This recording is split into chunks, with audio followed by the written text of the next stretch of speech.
Hello student, I am Sonam. Welcome back to my YouTube channel Apna Vidyalaya. तो यहाँ पे हम आप सभी को क्लास 10 सामाजिक विज्ञान 2025 का बिल्कुल वायरल पेपर यहाँ पे बताने वाले हैं। तो आप सभी की 11 मार्च को यानी बिल्कुल यही पेपर आने वाला है। ठीक है, अभी अभी तुरंत पेपर लीक हो चुका। आप लोग जल्दी से इस पेपर को तैयार कर लो।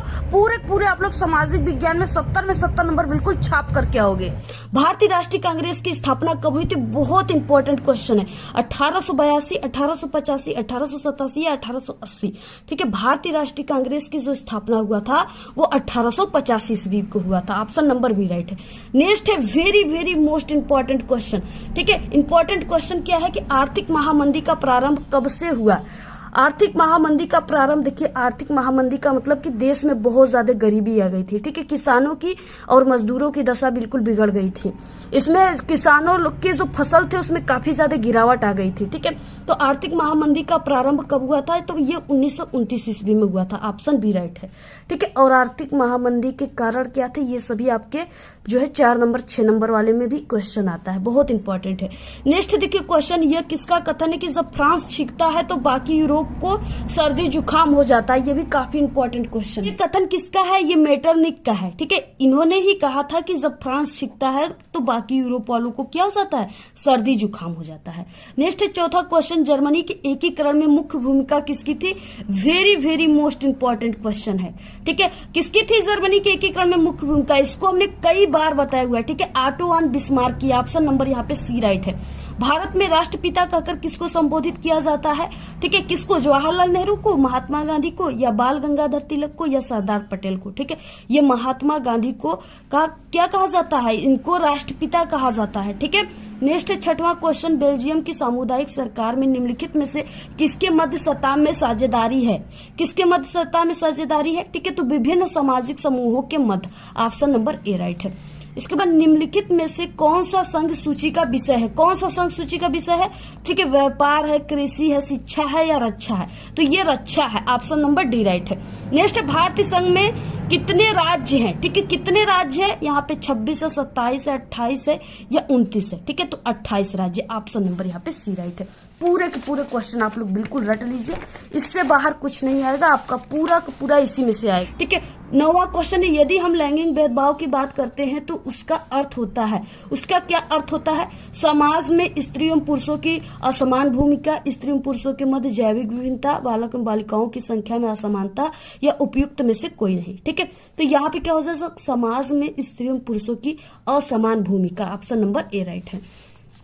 नेक्स्ट है यहाँ पे 10वां क्वेश्चन, भारत में सबसे अधिक बोली जाने वाली जो भाषा है वो कौन सी है? सबसे अधिक कौन सी भाषा बोली जाती है भारत में? ठीक है, तो वो हिंदी है। ऑप्शन नंबर सी राइट है। निम्नलिखित में से कौन सा परंपरागत संसाधन है? बहुत ही इंपॉर्टेंट क्वेश्चन है ये। ठीक है, पवन ऊर्जा, सौर ऊर्जा, प्राकृतिक गैस या ज्वारी ऊर्जा? तो ये प्राकृतिक गैस है। लेटेराइट मिट्टी जो है निम्नलिखित में से किस राज्य में पाई जाती है? राजस्थान, हिमाचल प्रदेश, महाराष्ट्र, उत्तर प्रदेश? ठीक है, कहाँ पे पाई जाती है? महाराष्ट्र में, मुंबई में पाई जाती है। ठीक है, नेक्स्ट है 13 क्वेश्चन, क्या है कि निम्नलिखित में से कौन सा जो राज्य है वो तांबा का मुख्य उत्पादक है? ठीक है, मध्य प्रदेश, उत्तर प्रदेश, तमिलनाडु या बिहार? ठीक है, कौन सा है? मध्य प्रदेश है, एमपी। ऑप्शन ए राइट है। नेक्स्ट निम्नलिखित में से कौन सा खनिज अधात्विक है? यानी इसमें से कौन सा खनिज जो है वो अधात्विक है? मैग्नीज है, अभ्रक है, बॉक्साइड है या जस्ता है? तो ये अभ्रक है। ठीक है, ऑप्शन नंबर बी राइट है।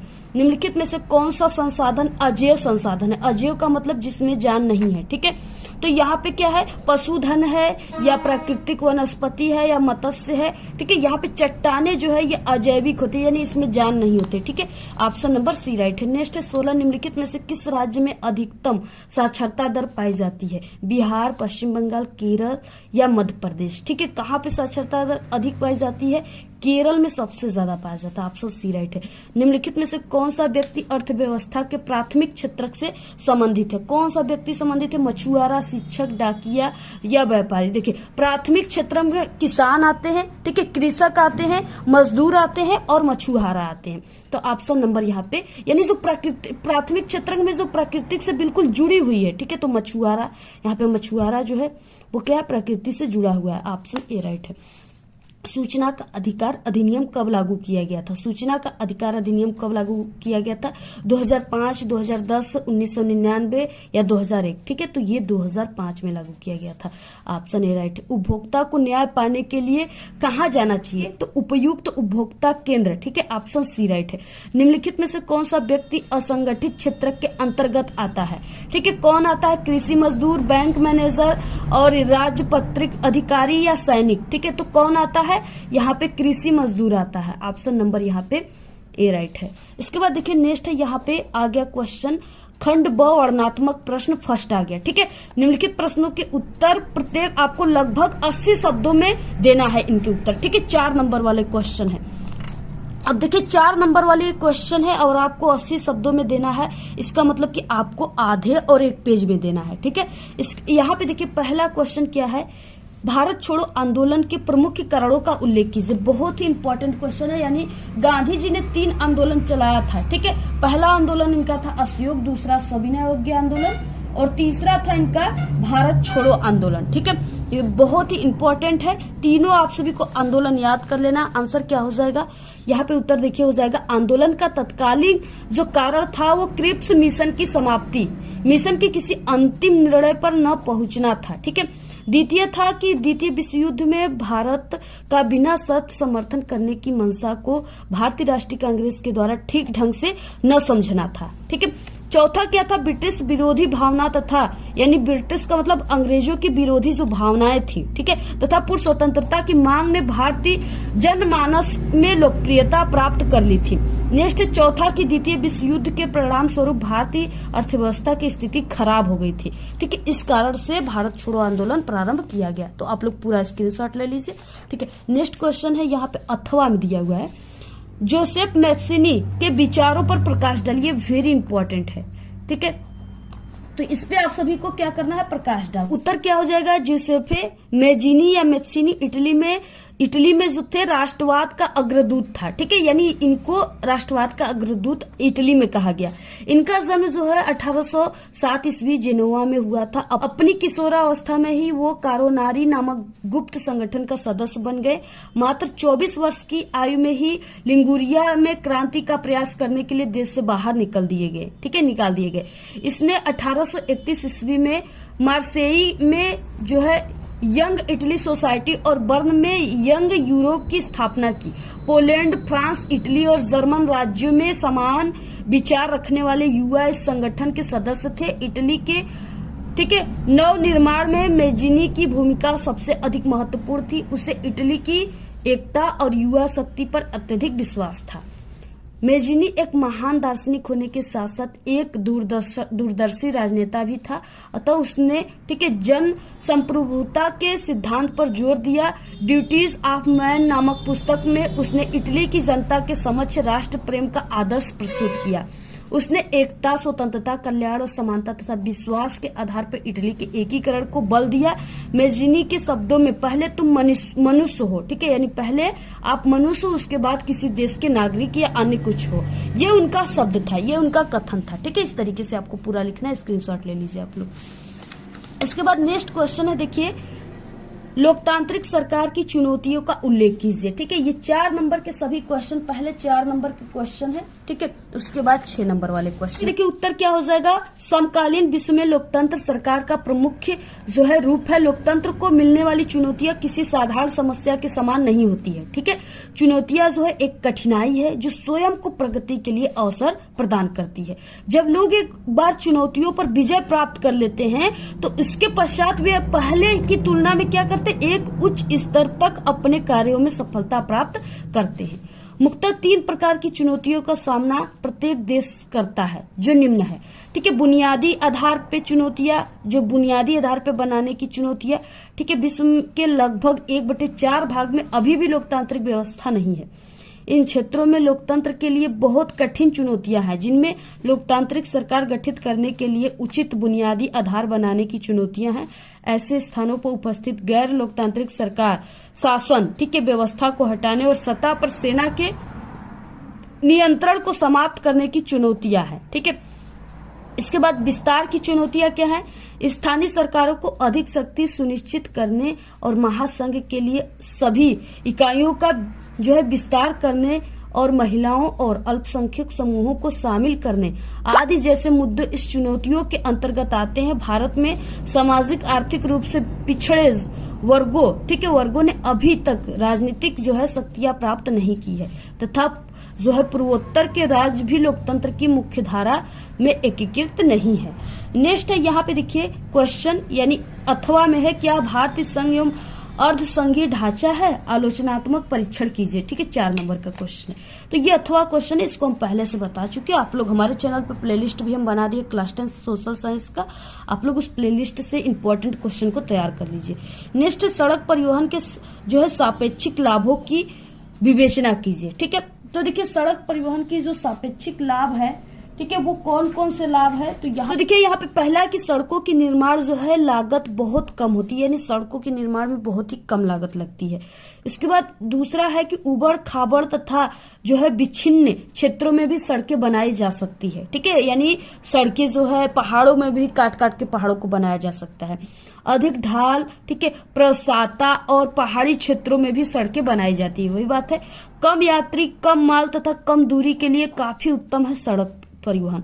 नेक्स्ट है अन्य परिवहन साधनों के मध्य की कड़ी का काम करता है। कौन? सड़क परिवहन, ठीक है। तो ये यहाँ से यहाँ तक इसका आंसर है, स्क्रीनशॉट ले लीजिए आप लोग। के बाद देखिए नेक्स्ट है अथवा क्वेश्चन, वाणिज्य कृषि की विशेषताओं का उल्लेख कीजिए, ठीक है, 4 नंबर का क्वेश्चन है। इसका आंसर आप सभी को हमारे प्लेलिस्ट में मिल जाएगा।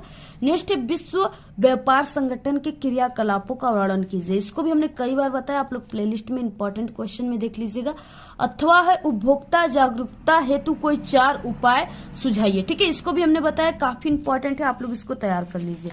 नेक्स्ट देखिए यहाँ से क्वेश्चन आता है वर्णनात्मक सेकंड, यानी 6 नंबर वाले क्वेश्चन, जिसका आंसर आप सभी को 2 से 2.5 पेज में लिखना है। 5वां क्वेश्चन है यूरोप में राष्ट्रवाद के उदय में जर्मनी एवं इटली के एकीकरण का जो योगदान था उसको आपको बताना है। 6 नंबर का क्वेश्चन है, ठीक है, बहुत इंपॉर्टेंट है। देखिए आप सभी को इसको हमने बताया कि आपको 2 से 2.5 पेज में लिखना है, तभी आपको नंबर पूरे के। उत्तर क्या हो जाएगा? 19वीं शताब्दी में यूरोपीय महाद्वीप में राष्ट्रवाद की एक लहर चली जिसने यूरोपीय देशों का कायाकल्प कर दिया, ठीक है, यानी जर्मनी, इटली, रोमानिया आदि नवनिर्मित देश कई क्षेत्रीय राज्यों को मिलाकर बने जिनकी राष्ट्रीय पहचान सम्मान थी। यूनान, पोलैंड, ठीक है, बल्गारिया आदि स्वतंत्र होकर राष्ट्र बन गए थे और राष्ट्रवादी चेतना का उदय यूरोप में पुनर्जागरण काल से ही शुरू हो चुका था। परंतु 1789 ईस्वी के फ्रांसीसी क्रांति, यानी जो फ्रांस की क्रांति हुई थी, ठीक है, वो कब हुआ था? वो 1789 ईस्वी में हुआ था। फ्रांसीसी क्रांति में यह सशक्त रूप लेकर के प्रकट हुआ। 18वीं सदी में कई देश जैसे जर्मनी, इटली, स्विट्जरलैंड आदि उस रूप में नहीं थे जैसा कि आज हम इन्हें देखते हैं। 18वीं सदी के मध्य जर्मनी, इटली और स्विट्जरलैंड, ठीक है, राजशाहियों, डचों और कैंटनों में बटे हुए थे, यानी ये सब इतने में बटे हुए थे जिनके शासकों के जो है स्वायत्त क्षेत्र थे, ठीक है। इसी प्रकार पूर्वी और मध्य यूरोप निरंकुश राजतंत्रों के अधीन थे और इन क्षेत्रों में तरह तरह के लोग रहते थे। वे अपने आप को एक सामूहिक पहचान या किसी समान संस्कृति या भागीदार नहीं मानते थे। ऐसी स्थिति राजनीतिक एकता को आसानी से बढ़ावा देने वाली नहीं थी, ठीक है। इन तरह तरह के समूहों को आपस में बांधने वाला तत्व केवल सम्राट के प्रति सबकी निष्ठा थी, यानी सिर्फ सम्राट के प्रति ही लोग निष्ठा रखते थे, विश्वास रखते थे। फ्रांसीसी क्रांति से पहले फ्रांस एक ऐसा राज्य था जिनके संपूर्ण भूभाग पर एक निरंकुश राजा का शासन था, जो कि लुई 16वां का था, ठीक है। किसका था? लुई 16वें का था, जो कि इसी लुई 16वें के, ठीक है, निरंकुश राजतंत्र के कारण ही 1789 ईस्वी में फ्रांस में क्रांति हो गया। तो वही है यहाँ पे फ्रांसीसी क्रांति का नारा स्वतंत्रता, समानता और विश्व बंधुता ने राजनीति और अभिजात्य वर्गीय परिवेश से बाहर कर उसे अखबारों, सड़कों और सर्वसाधारण की वस्तुओं बना दिया, ठीक है, वस्तु बना दिया। 19वीं शताब्दी तक आते आते परिणाम जो है युगांतकारी सिद्ध हुआ। नेपोलियन की संहिता 1804 ईस्वी में लागू किया गया। इसने जन्म पर आधारित विशेषाधिकारों को समाप्त कर दिया। इसने न केवल न्याय के समक्ष समानता स्थापित की, बल्कि संपत्ति के अधिकार को भी सुरक्षित किया। 18वीं शताब्दी के अंतिम वर्षों में नेपोलियन के आक्रमणों ने यूरोप में क्या किया, राष्ट्रीयता की भावना के प्रसार में महत्वपूर्ण योगदान दिया। इटली, पोलैंड, जर्मनी और स्पेन में नेपोलियन ने ही नए युग का संदेश पहुंचाया। नेपोलियन के आक्रमण से इटली और जर्मनी में एक नया अध्याय आरंभ हुआ। ठीक है, उसने समस्त देश में एक संगठित एवं एक रूप शासन स्थापित किया। इससे वह राष्ट्रीयता के विचार उत्पन्न हुए। इसी राष्ट्रीयता की भावना ने जर्मनी और इटली को मात्र भौगोलिक अभिव्यक्ति की सीमा से बाहर निकालकर उसे वास्तविक एवं राजनीतिक रूप प्रदान किया। इससे इटली और जर्मनी के एकीकरण का मार्ग प्रशस्त हुआ। ठीक है, इस तरीके से आपको लिखना है। यूरोप में राष्ट्रवाद के प्रमुख बिंदु इस प्रकार देखिए, पहला बिंदु है यूरोप में राष्ट्रीयता की भावना के विकास के कारण यूरोपीय राज्यों का एकीकरण हुआ। इसके कारण कई बड़े बड़े जो राज्य थे वो छोटे राष्ट्रों में उदय हो गए। ठीक है, जो बड़े बड़े देश थे।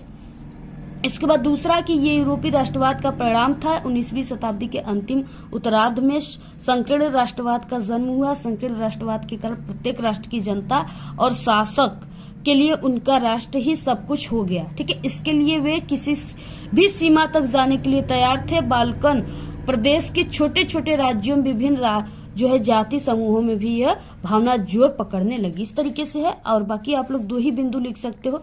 ठीक है, यहाँ पे तीसरा और चौथा को भी अगर आप लोग तैयार करना चाहते हो तो स्क्रीनशॉट लेकर तैयार कर लीजिए। ठीक है, बाकी सिर्फ आपको इतना ही लिखना है, यानी सिर्फ इतना लिखना है। अगर आप सभी लोग इसको बोर्ड के कॉपी के पेज पे लिखोगे तो ये आपका आराम से 2.5 पेज में हो जाएगा। ठीक है, तो इस तरीके से आपको लिखना है। स्क्रीनशॉट ले लीजिए पूरा, ऐसा ही आप सभी लोग लिख कर आइए। इसके बाद देखिए नेक्स्ट क्वेश्चन है, अथवा की प्रौद्योगिकी ने वैश्वीकरण की प्रक्रिया को किस प्रकार उत्प्रेरित किया है। ठीक है, और यहाँ पे उदाहरणों के सहित आपको स्पष्ट करना है। उदाहरणों के साथ 6 नंबर का है, तो इसको आप लोग हमने चैनल पे बताया, इंपॉर्टेंट क्वेश्चन में देख लीजिएगा। वीडियो काफी लंबी हो जाएगी इसलिए हम आपको यहाँ पे सभी आंसर नहीं बता पाएंगे। ठीक है, भारत की विधायिकाओं में महिलाओं के प्रतिनिधित्व की स्थिति क्या है, ये 6 नंबर का क्वेश्चन है। इसको भी आप लोग तैयार कर लीजिएगा। अथवा भारत में स्थानीय स्वशासन से आप क्या समझते हैं, इस शासन की किन्हीं 2 गुणों एवं किन्हीं 2 दोषों को आपको लिखना है। 6 नंबर का है। ठीक है, यानी इसमें कितने, यानी यहाँ पे इसमें 3 क्वेश्चन है। पहला ये है, दूसरा ये है, तीसरा ये है। यानी आप सभी लोग अगर पहले को सिर्फ करते हो तो 2 नंबर, दूसरे को भी कर डाले तो फिर से 2 नंबर, तीसरे को का भी आंसर लिख दिए तो फिर से 2 नंबर, टोटल 6 नंबर का है। 7वां क्वेश्चन है, आपको सभी आंसर ठीक है चैनल पे हमारे प्लेलिस्ट में मिल जाएंगे, वहां से देख लीजिएगा आप लोग। मृदा संसाधन के महत्व का वर्णन कीजिए, किन्हीं 2 प्रकार की मृदाओं की विशेषताओं का उल्लेख कीजिए। ठीक है, मृदा को भूमि भी कहा जाता है। ठीक है, मृदा यानी मिट्टियां। तो यहाँ पे भूमि के महत्व क्या क्या है। पहला है कि मनुष्य के जीवन का आधार, जो भूमि है, जो मृदा है, वो मनुष्य के जीवन का आधार है। ठीक है, सही बात है, क्योंकि जो मृदा है उसी पर हम लोग चल रहे हैं, फिर रहे हैं, उसी पर जो है अन्न बोई जा रही है। ठीक है, जो है फसल उगाई जा रही है जिससे हम सभी लोग खा रहे हैं और जीवित हैं। मृदा से हमें जल भी मिल रहा है, जो कि जल ही जीवन है हम लोगों का। ठीक है, तो इस तरीके से मृदा पर पेड़ पौधे लगे हैं जो हमें ऑक्सीजन दे रहे हैं, जिससे हम सभी लोग जीवित हैं। अब समझिए कि मृदा कितना इंपॉर्टेंट है हम सभी लोगों के लिए। ठीक है, अगर मृदा न होती तो शायद हम लोग न रह पाते। तो मनुष्य के जीवन का आधार है। भूमि के अभाव में मनुष्य का जीवन जो है संभव नहीं है, असंभव है बिल्कुल। ठीक है, मनुष्य के जीवन के सभी क्रियाकलाप जैसे चलना फिरना, व्यवसाय, मकान, दुकान, कृषि, उत्खनन, वो कारखाने सभी भूमि से जुड़े हैं। वनस्पति एवं पेयजल संसाधन भी भूमि पर निर्भर है। ठीक है, इसके बाद दूसरा क्या है, आर्थिक विकास का आधार। किसी भी देश का विकास वहां पर उपस्थित प्राकृतिक संसाधनों जैसे भूमि, वनस्पति, खनिज यानी जो भी पदार्थ जैसे हैं, सोना ये भूमि में से निकलता है, कोयला भूमि में से, ठीक है, डायमंड ये भी भूमि से निकलते हैं, चांदी, तांबा, लोहा, ये सभी चीजें किसमें से निकलते हैं, भूमि में से। ठीक है, पेट्रोल, डीजल, मिट्टी की तेल, ये सभी भूमि में से निकलते हैं, जिससे लोग क्या करते हैं, यानी एक देश से दूसरे देश में बेचते हैं। ठीक है, और उससे पैसे की व्यवस्था होती है। तो इसलिए ये आर्थिक विकास के आधार पे भी काफी मोस्ट इम्पोर्टेंट है। ठीक है, और यहाँ पे उपजाऊ भूमि, जल, जलवायु आदि पर निर्भर करता है। ये संसाधन जिस देश में जितनी अधिक मात्रा में होंगे उनका आर्थिक विकास उतना ही तीव्रता से होगा। ठीक है, इसके बाद देखिए नेक्स्ट 3rd, प्राथमिक उद्योगों का विकास। विभिन्न प्राथमिक उद्योग जैसे कृषि, मत्स्य पालन, वनस्पति, खनिज व्यवसाय आदि का विकास भूमि पर ही होता है। ठीक है, जिन क्षेत्रों में जिस प्रकार के जो है प्राकृतिक संसाधन उपलब्ध है वहां उन्हीं से संबंधित प्राथमिक उद्योगों का विकास हो सकता है। नेक्स्ट है व्यापार का आधार। भूमि उत्पादन का एक अनिवार्य साधन है जिसके बिना किसी भी प्रकार का उत्पादन कार्य संभव नहीं है। अधिकांश देशों का व्यापार भूमि के द्वारा उत्पादित वस्तुएं जैसे गेहूं, चावल, दूध, खनिज पदार्थ, ठीक है, तेल, चाय, लकड़ी इत्यादि जो है ये भूमि से ही प्राप्त होते हैं, जो कि व्यापार का आधार है। नेक्स्ट शक्ति संसाधन। अधिकांश ऊर्जा के उत्पादन का साधन कोयला तथा तेल है जिसका स्रोत भूमि है, यानी ये सब भूमि के अंदर से ही निकलते हैं। परिवहन तथा संचार के साधनों का भी विकास, ठीक है, अधिकांश परिवहन संचार के साधनों का विकास भूमि पर ही हुआ है। सड़क, रेल मार्ग, डाक तार, ठीक है, आदि का विकास जो है भूमि पर ही हुआ है। रोजगार का आधार। मनुष्यों को रोजगार प्रदान करने में भूमि का बहुत अधिक महत्व। भारत में लगभग 55% जनसंख्या कृषि पर आधारित है। सभी प्रकार की आजीविकाएं भी भूमि संसाधन पर निर्भर है। ठीक है, क्वेश्चन में था कि किन्हीं दो प्रकार की मृदाओं को, मिट्टियों की विशेषताओं को भी आप सभी को लिखना है। ठीक है, तो यहाँ पे देखिए क्या हो जाएगा, पहला हो जाएगा जलोढ़ मिट्टी की विशेषताएं। ठीक है, जलोढ़ मिट्टी की प्रमुख विशेषताएं निम्नलिखित है।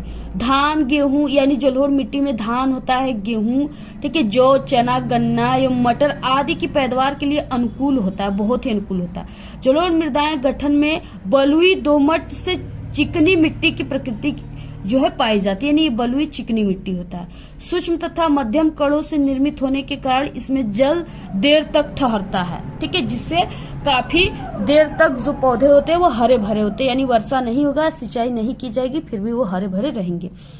समानता इनमें पोटास की मात्रा अधिक पाई जाती है। ठीक है, और ये मृदा जो है ये पीले तथा भूरे रंग की होती है। इसका रंग निक्षेपण की गहराई, जलोढ़ के गठन और निर्माण में लगने वाले समावधियों पर निर्भर करता है। इसके बाद जलोढ़ मृदाओं पर गहन कृषि की जा सकती है। भारत के संपूर्ण क्षेत्रों के लगभग 45.6 भाग पर ये जलोढ़ मिट्टी की विस्तृत है। ठीक है, ये फैली हुई है। नेक्स्ट है काली मिट्टी की विशेषताएं। ये काफी इंपॉर्टेंट है। काली मिट्टी की विशेषताएं निम्नलिखित है। ठीक है, काली मिट्टी जो है ये काफी उपजाऊ मिट्टी है। ठीक है, इसमें कपास की खेती काफी अच्छे तरीके से होती है। इसमें नमी धारण करने की अधिक क्षमता होती है। ज्वालामुखी क्रिया से ये निर्माण होता है। कपास के लिए काफी उपयुक्त माना जाता है। पर्याप्त मात्रा में इसमें खनिज पाए जाते हैं और ये लगभग 45.60 ठीक है % क्षेत्र में विस्तृत है। तो इस तरीके से आपको पूरा इसका स्क्रीनशॉट ले लीजिए आप लोग। ऐसे ही आप सभी को पूरा लिखना है। ठीक है, पूरा आप लोग स्क्रीनशॉट ले लीजिए, ऐसे आप सभी को पूरा लिखना है। क्वेश्चन है भू संसाधन से क्या तात्पर्य है। भारत के भू उपयोग में, ठीक है, आवश्यक परिवर्तन हेतु कोई 4 उपाय सुझाइए। ठीक है, ये भी काफी मोस्ट इंपॉर्टेंट है, 6 नंबर का है। इसको हमने कई बार बताया हुआ, आप लोग प्लेलिस्ट में देख लीजिएगा। 8वां क्वेश्चन, अर्थव्यवस्था के क्षेत्रक से क्या तात्पर्य। द्वितीय क्षेत्रक की विशेषताओं की विवेचना कीजिए। ये वेरी इंपॉर्टेंट है। ठीक है, ये आप सभी के पेपर में इस बार बिल्कुल छप चुका है, तैयार कर लो। बिल्कुल आप लोग धुआं उड़ा कराओगे, पूरे के पूरे आंसर छाप कराओगे। ठीक है, अथवा है यहाँ पे संगठित एवं असंगठित क्षेत्रकों में विभेद कीजिए एवं असंगठित क्षेत्र के कर्मचारियों की समस्याओं पर प्रकाश डालिए।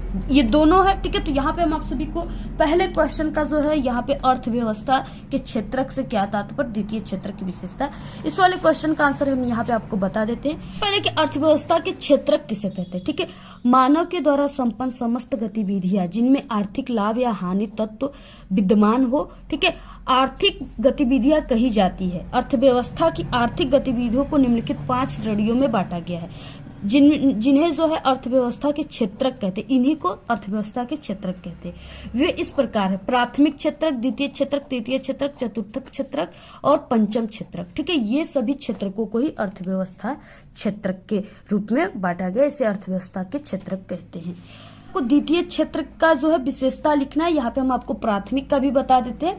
ठीक है, इस क्षेत्र का कच्चा माल प्राथमिक क्षेत्र से आता है। प्राथमिक क्षेत्र जो है अन्य सभी क्षेत्रों का आधार है। ठीक है, प्राथमिक क्षेत्र में कृषि आता है, भूमि आता है, ठीक है, मजदूर आते हैं। तो ये सभी जो है कच्चा माल जो होता है वो भूमि पर ही पैदा होता है। ठीक है, तो इस तरीके से ये क्या है, आधार है। देश में सभी आर्थिक गतिविधियां जो है प्राथमिक क्षेत्र की गतिविधियों के कारण ही संभव हो पाता है। देखिए देश में जो है अगर फैक्ट्री बन रही है तो वो प्राथमिक क्षेत्र के यानी भूमि पर ही बन रहा है, ठीक है। उससे यानी जो भी सामान उसमें बन रहा है या उसके लिए जो वस्तुएं हैं, ठीक है, सामान है, वो भूमि से ही प्राप्त हो रहे हैं। इस तरीके से बड़ी संख्या में रोजगार का सृजन जो है प्राथमिक क्षेत्रक है। द्वितीय क्षेत्रक की विशेषताएं हैं, ये क्वेश्चन में पूछा है। पहला क्या है, द्वितीय क्षेत्र प्राय प्राथमिक क्षेत्र से कच्चा माल लेता है और घरेलू व्यवसायों, निर्यात और उपभोक्ताओं के लिए तैयार कर माल बनाता है, ठीक है। और विनिर्माण प्रक्रिया के माध्यम से कच्चे माल को तैयार माल में परिवर्तन के माध्यम से जोड़ा गया मूल्य जो विकसित अर्थव्यवस्था के तेजी से विकास का आधार है, ठीक है। अब इसके बाद नेक्स्ट है यहाँ पे द्वितीय गतिविधियों में विद्युत उपकरण निर्माण, खाद्य निर्माण, हस्तशिल्प, ऑटोमोबाइल, ठीक है, कपड़ा उत्पादन और रासायनिक और एरोस्पेस निर्माण शामिल है। द्वितीय क्षेत्र वस्तुओं का विनिर्माण करता है। द्वितीय क्षेत्र में उद्यम एवं प्रकार की वस्तुओं को दूसरे प्रकार में परिवर्तन करता है, जैसे गन्ना से चीनी बनना, ठीक है। तो इस तरीके से क्या है, आप सभी को पूरा लिखना है। स्क्रीनशॉट ले लीजिए आप लोग सभी का, ये पूरा स्क्रीनशॉट ले लीजिए, ऐसे ही आपको लिख कर आना। अब इसके बाद देखिए नेक्स्ट है मानचित्र संबंधित प्रश्न, ठीक है। ये 10 नंबर का आपके पेपर में आएगा। यहाँ पे 9 का ए है, निम्नलिखित स्थानों को भारत के दिए गए रेखा मानचित्र में चिन्ह के द्वारा आप सभी को नाम सहित दर्शाना है। सही नाम तथा सही अंकन के लिए आपको आधा प्लस आधा यानी 1 नंबर पर क्वेश्चन पे निर्धारित है, ठीक है। 10 क्वेश्चन है, 10 नंबर आपको मिलेंगे। अब यहाँ पे क्या है, पहला क्वेश्चन है वह स्थान जहाँ वर्ष 1927 में भारतीय राष्ट्रीय कांग्रेस का अधिवेशन हुआ था, ठीक है। कहाँ पे हुआ था, तो आपको सबसे पहले ये जो मानचित्र है इसमें आपको सबसे पहले यहाँ पे अनुक्रमांक लिखना है अपने से, ठीक है। और आपको यहाँ पे 10 अंकों का अपना अनुक्रमांक बोर्ड वाला लिख देना है। और यहाँ पे पेपर कोड में आप सभी को ये जो पेपर कोड है यहाँ पे 825 EZ, ये आपको पेपर कोड लिखने के बाद यहाँ पे लिख देना है, ठीक है। इसके बाद देखिए यहाँ पे क्या है, वह स्थान जहाँ वर्ष 1927 में भारतीय राष्ट्रीय कांग्रेस का अधिवेशन हुआ था, तो कहाँ पे हुआ था, मद्रास में, ठीक है। सबसे पहले आपको कॉपी पे मानचित्रकार लिखना है। प्रश्नोत्तर संख्या 9 का ए, ठीक है। पहला क्वेश्चन में मद्रास आंसर लिखना है, यानी मद्रास में हुआ था। जो मद्रास है वो कहाँ पे भारत के मानचित्र में स्थित है, तो मद्रास जो है वो चेन्नई में स्थित है, ठीक है। चेन्नई कहाँ है, यानी सबसे नीचे भारत का जो मानचित्र उसके सबसे नीचे वाले जो ये पार्ट है इसमें जो है चेन्नई है, ठीक है। और चेन्नई में मद्रास है, तो इस तरीके से आपको यहाँ पे दर्शा देना है। तो यहाँ पे देखिए दूसरा क्वेश्चन है वह स्थान जहाँ नील की खेती करने वाले किसानों ने सत्याग्रह आंदोलन किया था, ठीक है। तो नील की खेती करने वाले किसानों ने कहाँ पे सत्याग्रह आंदोलन किया था, तो वो चंपारण, ठीक है, यानी बिहार के चंपारण में किया था। और बिहार जो है ये यूपी का है, ये क्षेत्र यूपी का है। इसी के ठीक बगल में यहाँ पे ये इतना क्षेत्र बिहार का, ठीक है। इसी में यहाँ पे चंपारण है, ठीक है, जहाँ पे किसानों ने जो क्या किया था, नील की खेती के लिए सत्याग्रह आंदोलन किया था। इसके बाद तीसरा उत्तर प्रदेश का वह स्थान जहाँ से असहयोग आंदोलन की शुरुआत हुआ था, ठीक है। तो उत्तर प्रदेश का ये प्रयागराज यानी इलाहाबाद जो है, ठीक है, उसका अब नाम प्रयागराज हो गया है। तो वो कहाँ है, वो इलाहाबाद यूपी में है। यूपी का ये पूरा क्षेत्र यूपी का है, ठीक है। तो यहाँ पे इस स्थान पे क्या है, इलाहाबाद यानी प्रयागराज, जहाँ पे असहयोग आंदोलन का शुरुआत हुआ था। वो स्थान जहाँ पर सूती मिल श्रमिकों ने सत्याग्रह आंदोलन किया था। देखिए सूती मिल श्रमिकों ने किया था, ठीक है। तो वो गुजरात के खेड़ा नामक स्थान पे किया था। गुजरात कहाँ पे स्थित है, ये जो डायनासोर का मुंह है ना, इसके गला के पास यहाँ पे गुजरात है, ठीक है। और इधर यहाँ पे क्या है, अहमदाबाद है। तो यहाँ पे गुजरात में जो है एक स्थान खेड़ा है, उसी जगह किए थे। तो आपको ऐसे खेड़ा लिख देना है, गुजरात, ठीक है। इसके बाद नेक्स्ट क्वेश्चन, वह स्थान जहां जलियांवाला बाग हत्याकांड हुआ था, तो ये कहाँ हुआ था, अमृतसर में हुआ था, ठीक है। अमृतसर कहाँ पे स्थित है, अब देखिए यहाँ पे ये जो है ये पंजाब का भाग है, ठीक है। ये जो 4 पंखुड़ी है इसमें से ये पंखुड़ी पंजाब का है, ठीक है। और पंजाब में के ठीक बगल यानी पंजाब में ही स्थित है ये अमृतसर, ठीक है, जो कि पाकिस्तान के बॉर्डर पे स्थित है, यानी इसी के ठीक बगल में लाहौर है। तो यहाँ पे हुआ था, ठीक है, 1919 ईस्वी में, यानी अमृतसर पंजाब आपको ऐसे लिख देना है। इस तरीके से आपको करना है। अगर आप लोग ये स्थान भी दिखा दिए, ठीक है, मानचित्र में कि यहाँ ये जगह यहाँ पे स्थित है, तो आधा नंबर इस पे मिलेगा। और अगर इस तरीके से कॉपी पर भी लिख डाले तो आधा नंबर इस पे, आधा नंबर पर क्वेश्चन पे, टोटल आपको 5 नंबर मिल जाएंगे, ठीक है। इसके बाद बी क्वेश्चन है 9 का बी, निम्नलिखित स्थानों को भारत के दिए गए रेखा मानचित्र में चिन्ह के द्वारा आपको नाम सहित दर्शाना है। सही नाम तथा सही स्थान के लिए आपको आधा प्लस आधा नंबर निर्धारित है। ठीक है, पहला क्वेश्चन है दक्षिण भारत की एक नदी आप सभी को चिन्ह के द्वारा लिखना है। दक्षिण भारत, ठीक है, दक्षिण भारत की एक नदी क्या है, दक्षिण क्या है, इस साइड में है, नीचे साइड में, ठीक है, तो यहाँ पे ये दक्षिण है। अब यहाँ पे आप सभी को एक नदी दर्शाना है। ठीक है, तो इस तरीके से गोदावरी नदी जो है दक्षिण भारत में है। ऐसे आपको जो चिन्ह दिया है ना नदी का, उस चिन्ह के साथ आपको दर्शाना है, यानी ये नदी का चिन्ह इसके साथ आपको दर्शाना है और यही आपको कॉपी में भी लिखना है। मानचित्रकार प्रश्नोत्तर संख्या 9 का भी गोदावरी, ठीक है, ऐसे आप सभी को लिख देना है। नेक्स्ट क्वेश्चन देखिए क्या है, कपास उत्पादन का एक प्रमुख क्षेत्र आपको ये जो चिन्ह है इसके द्वारा दर्शाना है। ठीक है, तो कपास उत्पादन का एक क्षेत्र जो है मुंबई है, यानी महाराष्ट्र है। ठीक है, यहाँ पे आपको ये चिन्ह के द्वारा दर्शा देना है।